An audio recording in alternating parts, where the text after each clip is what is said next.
Ya, selamat pagi, Shalom. Terima kasih buat Ibu Gembala dan Bapak Gembala yang sudah mengundang saya di gereja ini. Saya beberapa waktu yang lalu dihubungi oleh siapa sih? Tommy ya.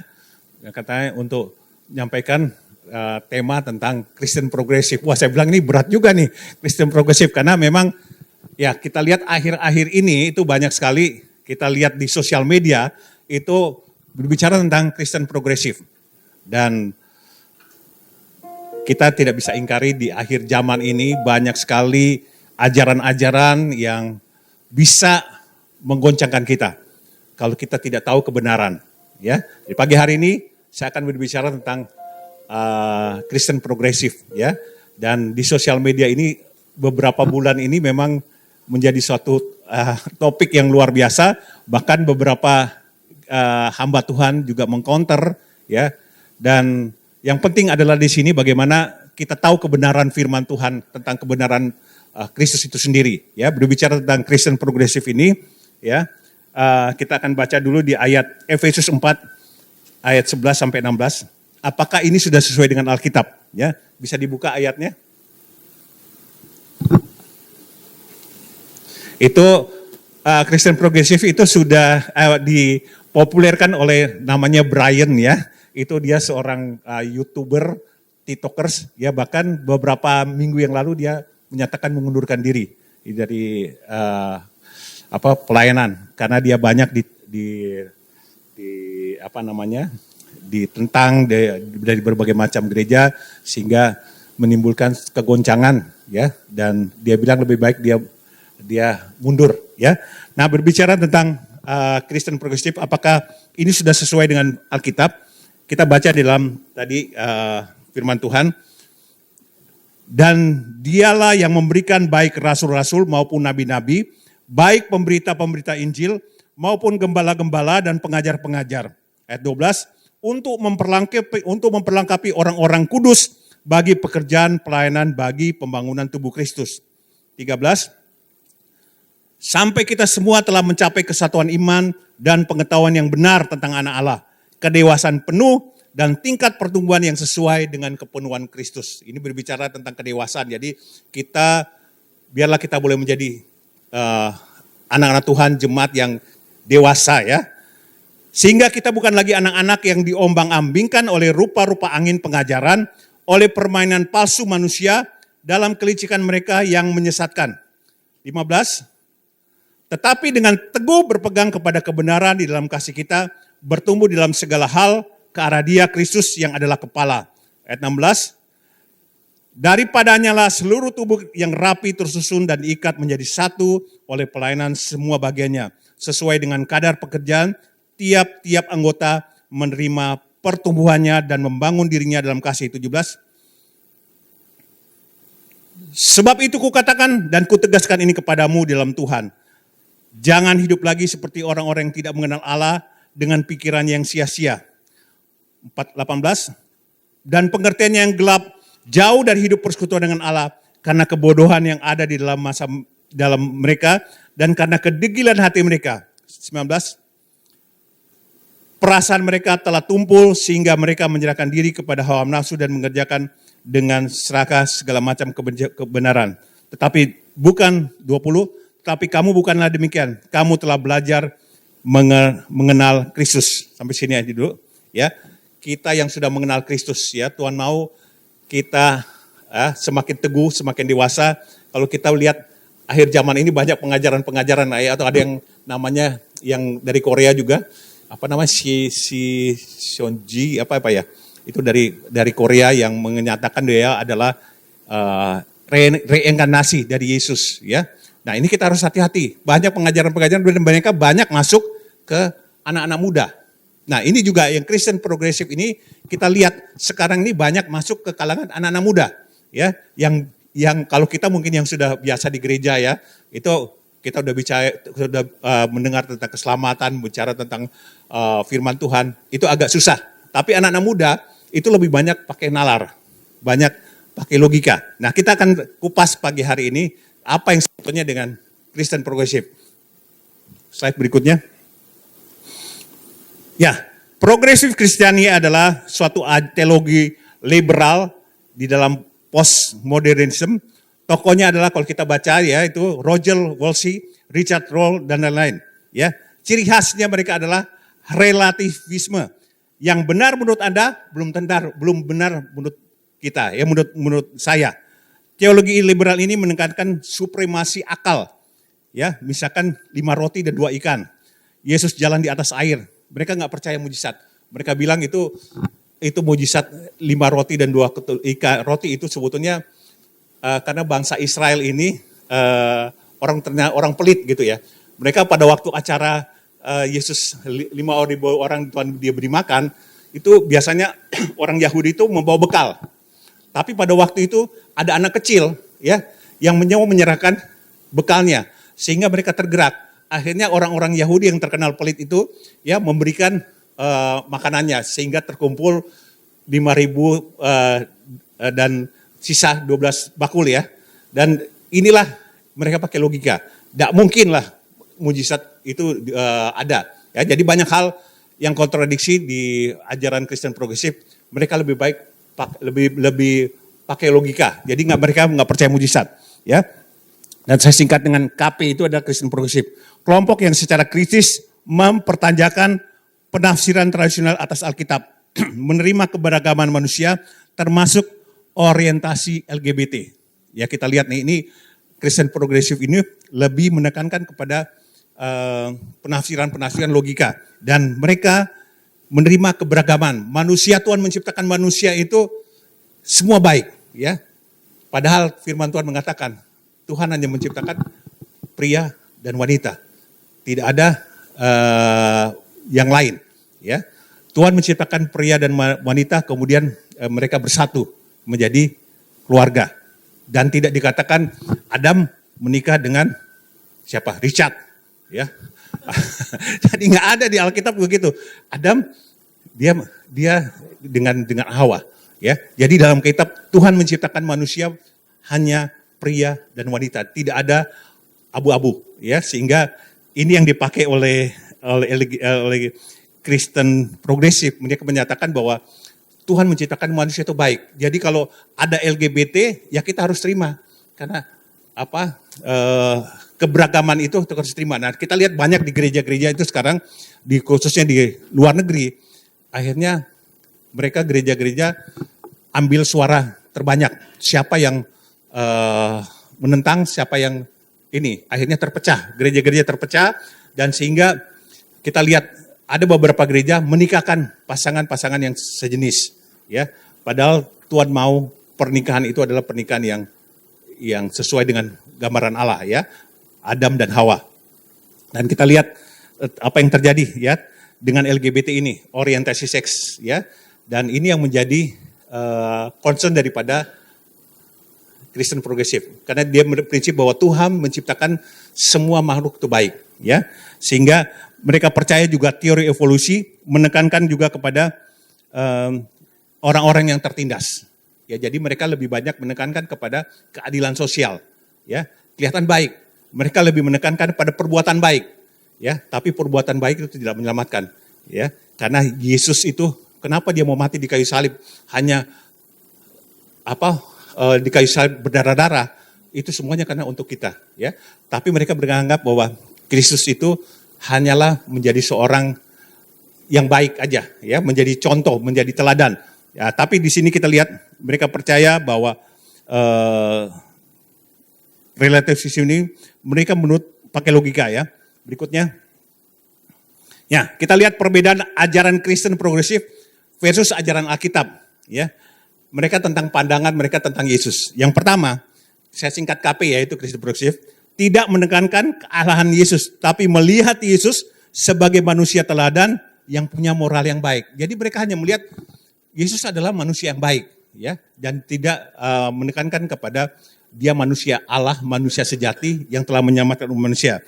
Ya, kalau Alkitab, Yesus bukan hanya manusia baik, tapi firman Allah yang menjadi manusia. Yohanes 1 ayat 1 sampai 14. Karena dikatakan hanya Yesus satu-satunya jalan keselamatan. Yohanes 14 ayat 6. Tidak ada jalan lain. Ya, Yesus itu adalah jalan keselamatan. Ini beda ajaran KP dengan Alkitab ya. Dan kita lihat sekarang banyak khususnya di anak-anak muda ini mereka banyak logika sehingga membuat menganggap simple aja ya dan tidak melihat sebetulnya inti utama daripada teladanan Yesus adalah keselamatan itu yang Tuhan berikan kepada kita di kayu salib ya. Berikutnya ini pandangan tentang Alkitab. KP, Alkitab itu bisa salah. Mereka bilang tentang salib itu bisa salah. Itu ditulis manusia ya. Banyak kontradiksi, sering tak relevan ya. Karena kita lihat dikatakan di Alkitab banyak lihat contoh-contoh bahwa yang nabi-nabi itu beristri lebih dari satu ya. Si Daud beristri berapa? 7 atau 8 ya. Kemudian Salomo itu 1.700 istri, 300 gondi ya. Dia bilang banyak sekali contoh-contoh. Abraham ya. Banyak contoh-contoh di Alkitab ya. Padahal Tuhan mengatakan pernikahan itu hanya satu ya. Tidak bisa ada yang memisahkan.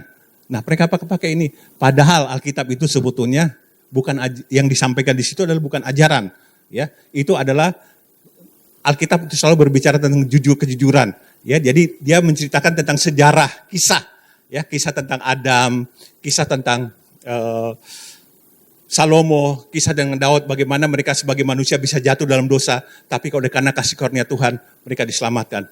Dan Yesus mengatakan di perjanjian baru ya, Tuhan Yesus bilang mengatakan, karena kedegilan hatimu lah, makanya Musa membiarkan kamu boleh menikah dengan orang yang lain ya. Itu karena kedegilan hati manusia. Karena Tuhan, ajaran Tuhan, Tuhan gak mau. Karena konsep Tuhan adalah seperti konsep manusia pertama Adam dan Hawa ya. Itu yang Tuhan mau. Kemudian dikatakan Alkitab itu tak mungkin salah ya. Karena diilhamkan oleh Allah yang benar, 2 Timotius 3 ayat 16, firman-Mu adalah kebenaran, Yohanes 17 ayat 17 ya.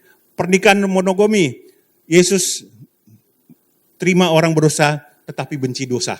Dia benci orang dosa, benci dosanya tapi dia mengasihi orang berdosa ya. Dan itu bukan suatu hal yang suatu pengajaran atau kisah sejarah, itu kita harus lihat konteksnya. Tuhan Yesus tidak pernah mengajarkan ajaran-ajaran yang menyimpang. Ya, jadi itulah pandangan Alkitab tentang kita lihat tentang pernikahan ya. Jadi Alkitab itu bisa salah. Jadi apa yang ditulis oleh Alkitab bisa salah, sehingga itu mereka menjadi acuan mereka untuk tidak usah percaya Alkitab. Ya, karena kitab-kitab yang lain bagus ya. Berikutnya, mereka inilah yang paling inti daripada progresif ini. Kalau kita nggak hati-hati bisa goncang iman kita. Pandangan mereka tentang keselamatan. KP menekankan tentang ajaran moral, ya, bagaimana menjadi orang baik agar selamat. Manusia, ya, menekankan kepada ajaran moral, perbuatan baik. Lebih menekankan pada perbuatan baik. Karena dengan perbuatan baik mereka mengatakan, ya, jadi jangan bahwa Yesus itu bukannya Yesus yang menyelamatkan, ya. Bisa dengan orang-orang yang lain yang berbuat baik, ya, apakah contohnya tokoh-tokoh yang berbuat baik, mereka juga masuk surga. Itu keyakinan daripada progresif, ya. Dan mereka memakai ayat ini, manusia akan dihakimi menurut hati nuraninya, Roma 2 ayat 14-16, nanti bisa dibuka ya. Jadi mereka menekankan kepada hati nurani, perbuatan baik, ya. Tetapi Alkitab mengatakan perbuatan baik adalah bukti nyata dari orang yang sudah diselamatkan. Titus 3 ayat 5, Efesus 2 8 ayat 10. Jadi keselamatan adalah kasih karunia yang diterima dengan iman. Kebaikan manusia itu hanya seperti kain kotor. Dikatakan firman Tuhan, itu kebaikan manusia itu bagi Tuhan itu sebagai kain kotor. Yesaya 46 ayat 6. Hati nurani itulah yang mengarahkan orang pada Taurat dan tidak menyelamatkan. Ya, sebetulnya hati nurani itu hanya menuntun orang untuk mencari Taurat ya. Tetapi dengan melakukan hukum Taurat tidak ada yang bisa diselamatkan. Galatia 3 ayat 11. Imanlah kepada Yesus Kristus, itulah yang menyelamatkan. Ya, kita bisa lihat Cornelius dalam kisah para rasul bagaimana oleh karena iman, bukan karena perbuatan baik, Cornelius bersama seluruh keluarganya diselamatkan. Jadi Karena dikatakan dalam firman Tuhan 4 ayat Matius ayat 4 ayat berapa? 45 ya, coba dibuka. Matius ayat 4:51.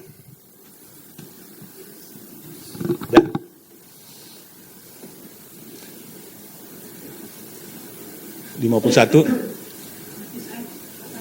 Matius pasal 4. Oh ya, jadi saya lupa itu tadi, perbuatan baik itu tidak bisa menyelamatkan kita, ya. Jadi intinya bahwa apa yang kita lakukan, ya, perbuatan baik itu tidak akan menyelamatkan kita. Tapi orang yang diselamatkan itu buah-buahnya adalah dia berbuat baik, yaitu buah-buah roh itu termasuk kebaikan, ya. Jadi itulah yang Tuhan mau kita, bukan hanya perbuatan baik, tapi bagaimana kita percaya dan iman kepada Kristus. Berikutnya, slide berikut.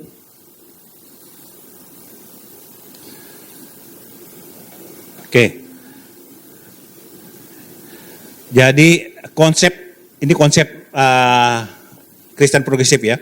Konsep Allah Bapa yang dipuaskan karena pengorbanan anaknya yang berdarah-berdarah di salib adalah sebetulnya adalah konsep kafir bagi mereka. Karena mereka mengatakan, oh, kenapa kok Bapak kok mau bisa membiarkan anaknya mati di kayu salib berdarah-darah? Itu konsep mereka. Jadi mereka menganggap Bapak itu jahat, ya. Sehingga mereka bilang Allah Bapa itu hanya dipuaskan oleh anaknya yang dimati di kayu salib. Konsep itu sebetulnya konsep yang disebut dengan child abuse, ya, konsep kafir, di mana mengatakan bahwa seorang bapa yang baik itu tidak memberikan contoh yang baik, ya, dengan mengorbankan anaknya, ya. Padahal Alkitab mengatakan Yohanes 3 ayat 16, karena kasih Allah jika tidak manusia binasa, itu bisa karena dosa, ya. Tuhan mati di kayu salib karena dosa kita, ya. Kemudian KP, tidak ada dosa warisan, manusia pada dasarnya baik. Yesus hanya menelankan tentang kasih, rela berkorban untuk tolong sesama. Jadi mereka nggak percaya bahwa warisan dosa asal yang mungkin di istilahnya doa warisan itu nggak ada, ya. Padahal Tuhan bilang bahwa pada waktu sejak sebelum kita ditebus oleh Yesus, bayi yang lahir itu udah ada dosa, ya. Tapi karena kasih karunia Tuhan, dia diselamatkan oleh darah Yesus. Inilah kita lihat bahwa kuasa darah Yesus. Kemudian dikatakan berikutnya, ya, KP itu terkait dengan pandangan inklusivisme, ya. Apakah Yesus satu-satu jalan keselamatan? Ya. Yang pertama kita lihat paham pluralisme, tidak ada kebenaran mutlak, semua relatif. Yesus hanya salah satu jalan. Semua agama bisa menyelamatkan asal orangnya taat. Ini konsepnya mereka, ya, tentang pluralisme, bahwa semua agama itu baik, keselamatan itu ada di setiap agama. Tapi kita menganut yang disebut paham inklusivisme. Yesus satu-satunya jalan keselamatan. Yohanes 14 ayat 6, Kisah Para Rasul 4 ayat 12, Lukas 2 ayat 11. Inilah iman kita, ya. Hanya satu-satunya melalui Yesus ada keselamatan, ya. Inilah yang kita imani dan kita percaya nih, di mana gereja sampai saat ini, gereja yang dalam Kristus, mereka percaya bahwa keselamatan itu hanya dalam Kristus. Nah, ini yang paling bahaya, inklusivisme. Mereka percaya Yesus satu-satunya jalan, tapi ada hidden, ya, unknown Christ. Jadi ada hal-hal yang tersembunyi, ya, di berbagai macam agama. Mereka percaya waktu Yesus mati, dia diselamatkan seluruh alam semesta, itu pun termasuk agama yang di agama lain, itu diselamatkan. Inilah yang konsep yang dianut oleh Brian, ya. Jadi semua agama itu ada keselamatan, ya. Kita lihat dalam Alkitab, keselamatan itu ditawarkan secara inklusif kepada semua orang, tetapi tidak otomatis semua selamat, ya. Semua keselamatan Yesus sudah berikan itu di kayu salib. Dia menyelamatkan umat manusia. Tetapi itulah pernyataan umum, ya. Tapi pernyataan khusus mereka harus menerima Yesus sebagai Tuhan dan Juru Selamat, ya. Berikutnya. Nah, ini yang pandangan keempat, pandangan mereka tentang surga dan neraka. KP, Christian Progressive, orang baik akan masuk neraka atau masuk nirwana, versinya mereka masing-masing. Semua orang baik itu akan masuk neraka, masuk surga, ya, atau nirwana. Dikatakan Alkitab hanya Yesus penguasa surga dan bumi, ya. Filipi 2, 9 dan 11. Jadi mereka percaya bahwa surga itu semua orang yang baik pasti masuk surga, ya. Bahkan mereka punya keyakinan yang ekstrim. Iblis pun itu adalah makhluk ciptaan Tuhan, yang semua makhluk ciptaan Tuhan itu baik. Iblis pun akan masuk surga. Jadi ngapain kita lihat surga itu, ya, Tuhan Yesus bilang surga dan neraka ada, ya. Buat apa kalau Tuhan tidak menciptakan surga untuk orang-orang yang percaya kepada Tuhan, dan neraka, penghukuman itu akan mereka alami di neraka, ya. Keyakinan daripada KP, Allah itu kasih, tak mungkin Tuhan menciptakan neraka. Paling lenyap, semua akan diselamatkan walau lewat api pencucian, ya. Ada yang percaya iblis pun akan diselamatkan. Ini yang sangat berbahaya, ya. Jadi kita percaya bahwa kita harus hidup benar, setia sampai akhir.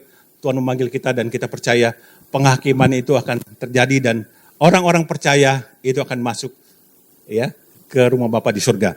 Kemudian Alkitab juga mengatakan Dia juga Allah yang adil, kudus dan murka terhadap dosa. Yang tidak percaya akan dicampakkan di dalam neraka. Wahyu 2 ayat 18, 9. Ya. Jadi Tuhan itu Allah yang adil. Buat ngapain kita susah-susah beribadah minggu, ya, kalau kita tahu bahwa ada seperti konsep seperti ini, ya. Kita percaya bahwa kita harus tekun setia sampai akhir dan kita semua akan masuk surga. Ya. Nah, ini hal yang kita harus pegang. Galatia 1 pasal 1 ayat 6-8. Hati-hatilah terhadap Injil palsu. Orang yang mengotak-atik firman dengan logikanya. Mana mereka yang suka dan tidak suka. Bukannya taat kepada otoritas Alkitab. Roma 16 ayat 17-18. Catat, ya. Jadi kita harus hati-hati. Jangan kita diombang-ambingkan dengan orang dengan pengajaran-pengajaran yang mengoncangkan iman kita dengan logikanya, ya. Dan inilah respon kita. Kita harus hidup dalam firman, teguh dalam iman, lawan ajaran sesat, dan pertanggungjawabkan iman kita. 1 Petrus ayat 3 ayat 15. Ya. Dan kita harus hidup dalam firman. Hidup dalam firman artinya kita adalah menjadi pelaku firman. Ya. Dan kedua adalah hidup kita dipimpin oleh Roh Kudus. Ya. Kisah 100 pasal 1 ayat 6-8. Biarlah roh kita terus berkobar-kobar, ya, menjelang keselamatan Tuhan pada kali Tuhan datang kedua kali. Ya, hati-hati dengan ajaran-ajaran palsu. Banyak sekali kita lihat. Ini yang saya bilang tadi, ada yang Shinjoji itu, ya, dari Korea, itu yang masuk di Indonesia, dia ngadakan lewat kegiatan-kegiatan sosial, anak-anak muda dan sebagainya. Dan inilah yang kita harus bekali kepada generasi kita, ya, bahwa karena generasi kita banyak pakai logika, ya, banyak pakai apa yang mereka terima, itu yang mereka terima, ya, sehingga janganlah kita tergoncang dengan ajaran-ajaran palsu pada akhir zaman, ya. Itu yang mungkin saya sampaikan, karena kalau kita mau belajar lebih banyak lagi ini sebenarnya harus masuk sekolah teologi, ya. Ini itu memang materi yang cukup berat, ya, karena apalagi kita bicara tentang, nanti di sekolah teologi kita bicara tentang filsafat segala macam, itu bisa kadang-kadang kok ayat Alkitab ini kontradiksi, sehingga akhirnya banyak yang kemudian akibat mereka belajar Alkitab dalam, ya, dengan filsafatnya, iman mereka runtuh dan mereka akhirnya meninggalkan Kristus. Nah, ini harus hati-hati, dan biarlah kita yang sederhana aja, percayalah kepada Yesus, ya, bahwa lihatlah jalan satu-satunya kebenaran dan hidup, ya. Oke. Kita katanya mungkin bisa tanya jawab, ya. Saya akan coba jawab dengan hal-hal yang bisa saya jawab. Kalau nggak bisa saya jawab, nanti Pak Gembala dan Ibu Gembala yang akan menjelaskan. Ya, oke. Mungkin ada pertanyaan? Ya, saya minum dulu ya. Ya, silakan. Dan di situ disebutkan Kristen progresif. Pertanyaan saya kan kenapa harus pakai kata Kristen? Kristen itu kan artinya pengikut Kristus. Ya. Nah, kenapa harus pakai kata Kristen? Kalau maunya ajaran progresif aja. Karena itu sudah bertentangan inti itu Kristen progresif.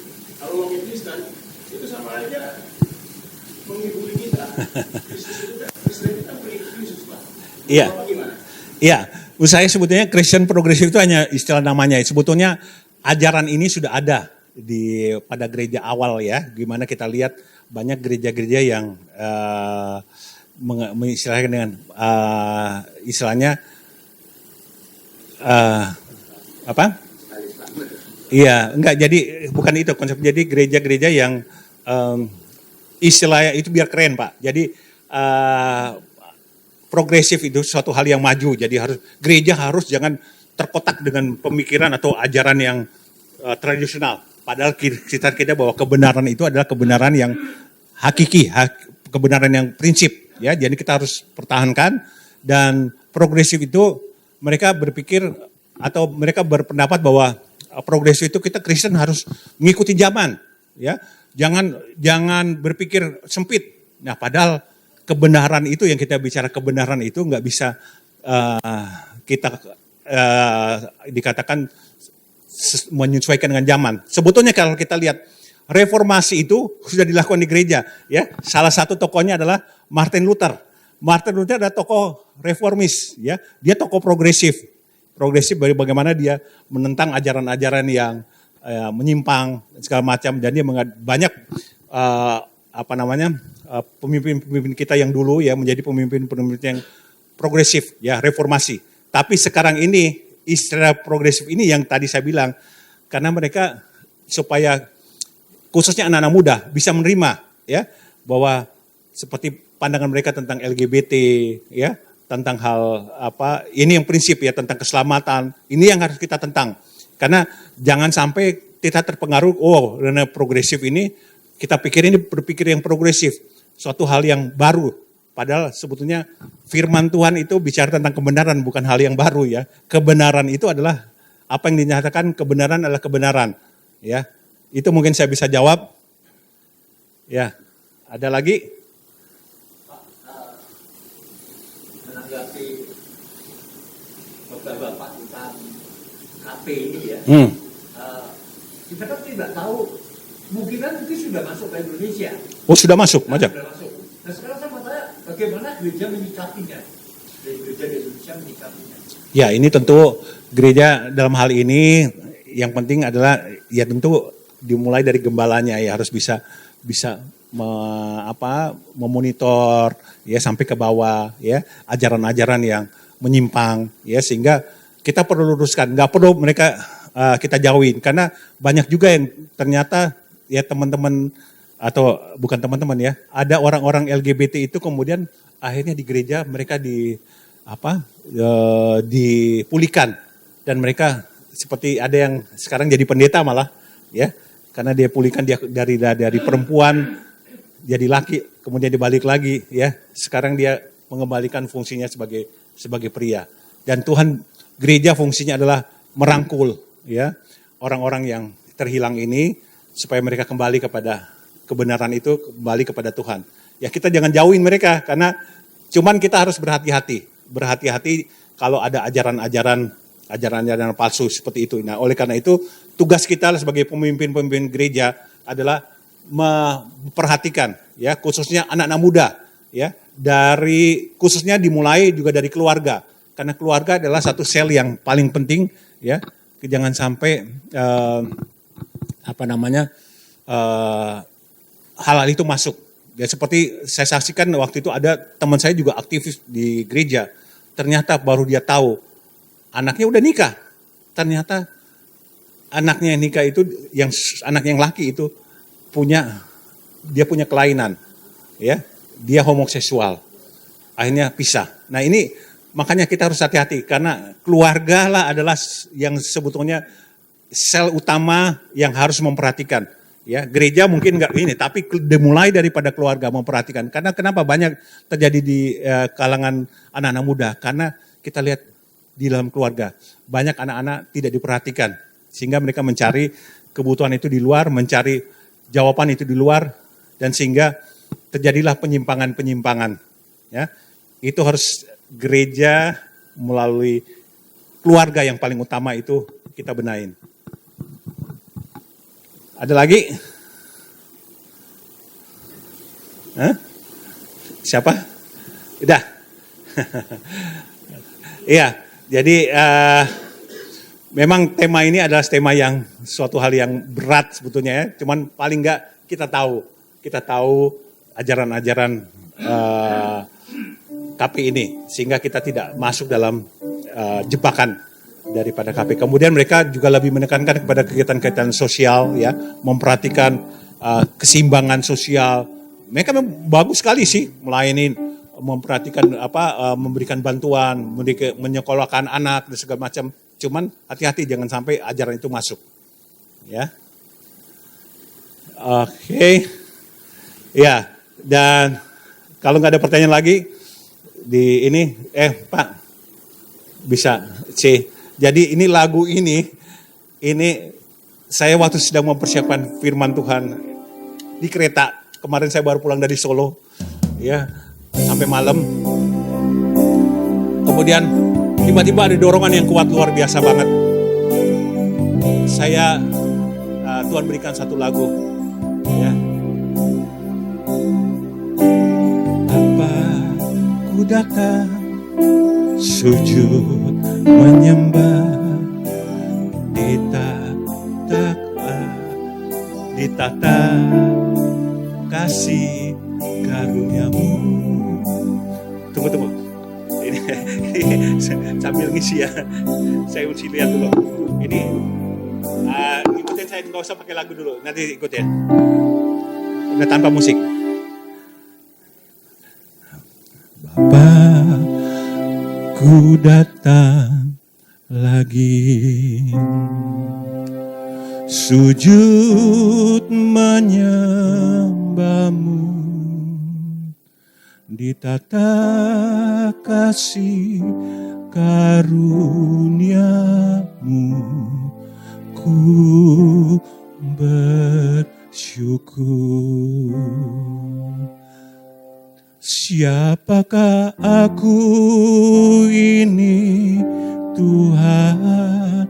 Semua karena anugerah-Mu, karena darah-Mu, Yesus,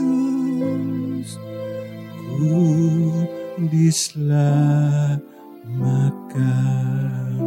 Ya, jadi puji ini nanti kita latih sama-sama ya. Jadi ini lagu saya dapat di kereta ya. Jadi memang nanti akan diperharus lagi. Jadi ini yang saya dapatkan bagaimana Tuhan pada waktu saya mempersiapkan firman Tuhan atau saya sedang memuji Tuhan ya. Tiba-tiba ada satu hal yang luar biasa Tuhan, dan saya menangis di hadapan Tuhan oleh karena kasih karunia Tuhan.